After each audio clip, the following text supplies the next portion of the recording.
mengamankan ya, tersangka inisial MAH.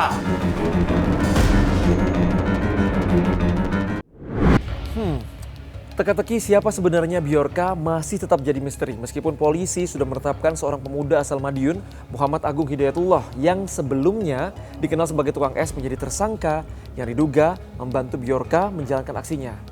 Lalu dengan ditetapkannya satu orang tersangka, apakah ini artinya sosok Bjorka sudah mulai terungkap? Yuk kita diskusi.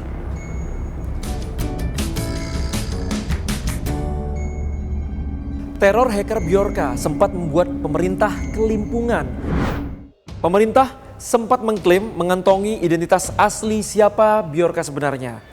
Dua pemuda diduga terlibat sebagai hacker di balik Bjorka. Satu pemuda berasal dari Cirebon bernama Said Fikransyah, tidak terbukti.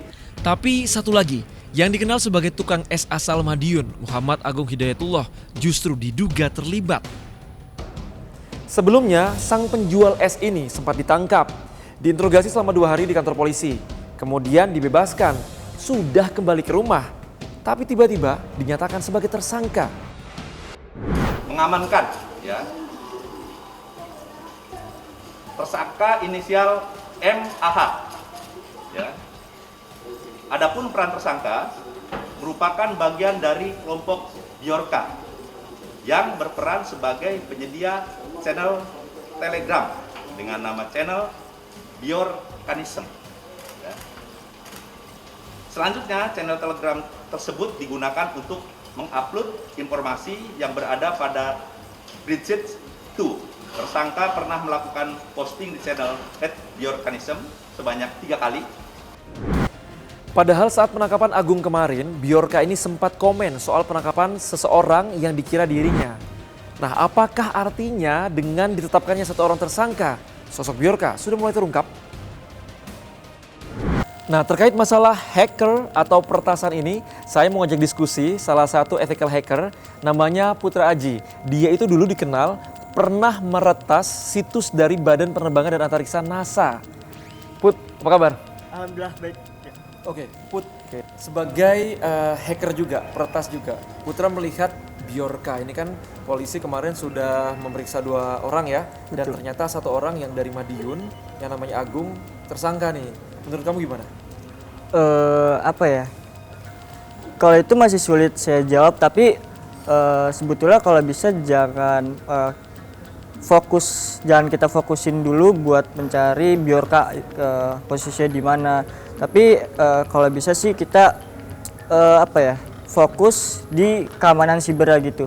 Mungkin dari instansi pemerintah masih awareness kurang peduli tentang keamanan siber sih.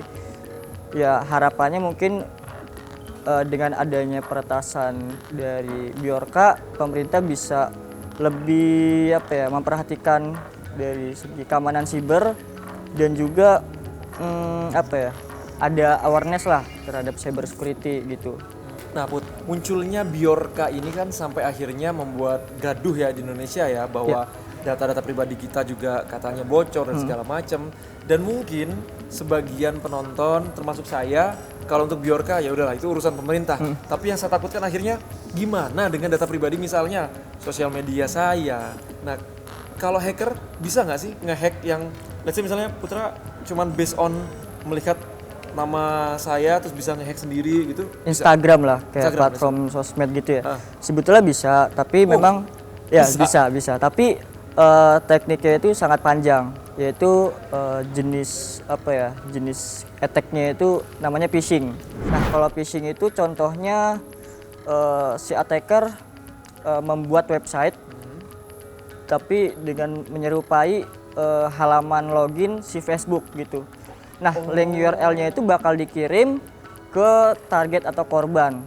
Nah, deskripsinya itu pasti tergantung attackernya nih, modusnya kayak gimana gitu. Misalnya gini ya, menangkan hadiah 100 juta. Ya, itu banyak banget kayak gitu. Oh, yang kayak gitu itu juga phishing namanya? Phishing. Sebenarnya peretasan terhadap situs pemerintah Indonesia bukan kali ini saja. Sebelumnya pernah nih, situs dari Sekretariat Kabinet RI diretas. Kemudian halaman websitenya kira-kira diubah seperti ini tampilannya. Nah, pada Desember 2021, akun YouTube BNPB juga pernah diretas. dan namanya diganti menjadi Ethereum 2.0.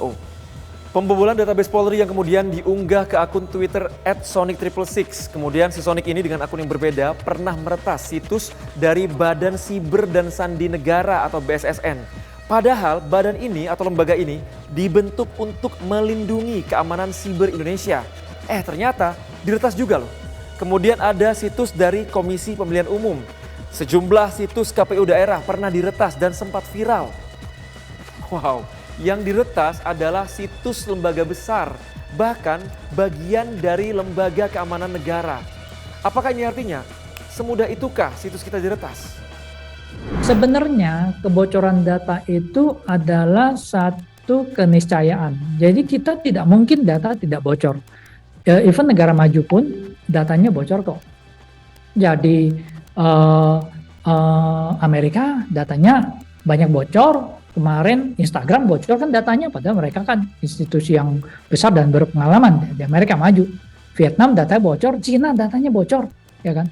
Nah, cuman di kita ini bocor, bedanya adalah kalau kita ini bocornya terlalu besar, terlalu masif. Jadi orang lain bocor halus, kita tuh bocor besar gitu. Nah, itu yang perlu diperbaiki dan kita nggak perlu nangisi, apa yang udah terjadi, terjadilah. Kita perlu belajar dari apa yang terjadi. Dan kita punya kemampuan untuk itu. Jadi kita bisa asalkan mau. Yang jadi masalah memang untuk merubah ini tidak mudah. Ibaratnya kalau dari buncit mau perutnya rata itu ya mesti diet, mesti ngerubah gaya hidup, senang makan mesti kurangin karbo, kurangin gula dan segalanya. Jadi kalau kita berubah kita bisa dan kita akan mendapatkan manfaat terbaik dari itu. Sejumlah negara pernah dibuat heboh oleh yang namanya hacker. Di tahun 2015, Amerika Serikat, tepatnya Pentagon, ini pernah kena serangan cyber. Di mana ini ada sistem email dari staf gabungan Pentagon lumpuh selama 2 minggu.